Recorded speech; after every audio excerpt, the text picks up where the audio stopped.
ఆ టైంకి నుంచుని నేను ఎలా రెడీ అయ్యానో చూపించేసుకోవాలి అన్న. ఏ చీర కట్టుకున్నా, నలగకుండా ఎక్కుతున్నా, నలగకుండా దిగుతున్నా, నలగకుండా ఇంటికి వెళ్తున్నాను, దానికోసం సెపరేట్ నెట్ కోపు వేసుకున్నాను.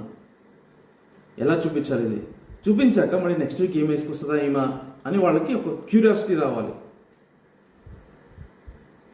గుడ్ ఫ్రైడే రోజు కూడా తెల్ల వస్త్రాలు వేసుకోలేని మీరు, రిజర్వేషన్ డే రోజు, పునరుద్ధాన దినం రోజు కూడా తెల్ల బట్టలు వేసుకోలేని మీరు, మోకాళ్ళు వేయలేని మీరు సంఘాన్ని నడిపిస్తున్నట్టు బిల్డప్.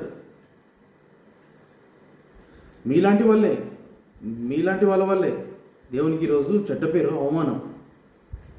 ఒకడు క్రిస్టియన్స్ ఇలారా అలారా అని చూపిస్తున్నాడంటే నీ ప్రవర్తనే. మీ సంఘం సాక్ష్యం పోయిందిరా అంటే నీ ప్రవర్తనే. నీ ముందు కూర్చున్న 10 మంది నిన్ను జైలు కొట్టి లేపుతుందరేమో, నీ వెనకాలన్న వెళ్ళిపోయిన 100 మంది చూడు నిన్ను ఏమంటున్నారు బయట. ఎవరేమన్నా పర్వాలేదండి, 1 సంవత్సరం 2 సంవత్సరాలు ఉపయోగపట్టండి, అన్నీ సెట్ అయితే నేను ప్రవచిస్తున్నాను. నువ్వేమంటారు చెప్పడానికి? దేవుడు ఓవర్ నైట్లో చేంజ్ చేయగలడు థింగ్స్ని. At the same time he can take many years. 11 డేస్లో వెళ్ళాల్సిన ఇస్రాయెల్ ప్రజలు 40 ఇయర్స్ ఎందుకు తీసుకున్నారు? వాళ్ళ ప్రవర్తన వల్ల, వాళ్ళు వేసిన తప్పడడుగుల వల్ల. ఇంత లోతుగా చెప్తే నీకు అవన్నీ వేస్ట్. ముందు దాన్ని ఎక్కి ఒక్క వాక్యం చెప్పాను, నువ్వు చెప్పు, ఒక్క వాక్యం మంచిది. ఏం జరుగుతుంది? పాజిటివిటీ నింపుతారు ఎప్పుడు, మోటివేషనల్ స్పీకర్స్ లాగా. మొన్న ఏదో నా మీద వాక్యాలు వేద్దామని చెప్పి వాళ్ళని వెళ్తూ చదివించావు.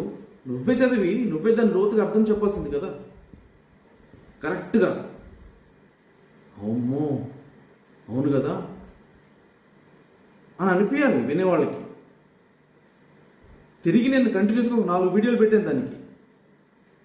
ఆ 10 నిమిషాలు కూడా సరిగ్గా మాట్లాడలేకపోయావు.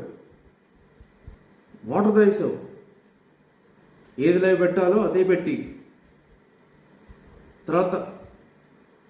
తర్వాత మాట్లాడించాల్సినవి మాట్లాడించేసావు. ఎదురుగుండా కూర్చున్న వాళ్ళకి తెలియాలి కాబట్టి.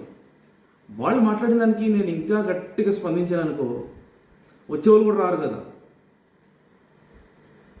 మైక్ కోసం దూకిన వాళ్ళు వెళ్ళిపోతారు కదా ఇక్కడి నుంచి. పిచ్చి ఆటలు ఆడుతున్నామేమో. ఇది ఇంకా జస్ట్ శాంపులే నేను స్టార్ట్ చేసింది. నీ ద్వేషపూరితమైన ఆటలు, మాటలు, నీ తొత్తు మనుషులు. సింపుల్గా ఒకటి చెప్పనా?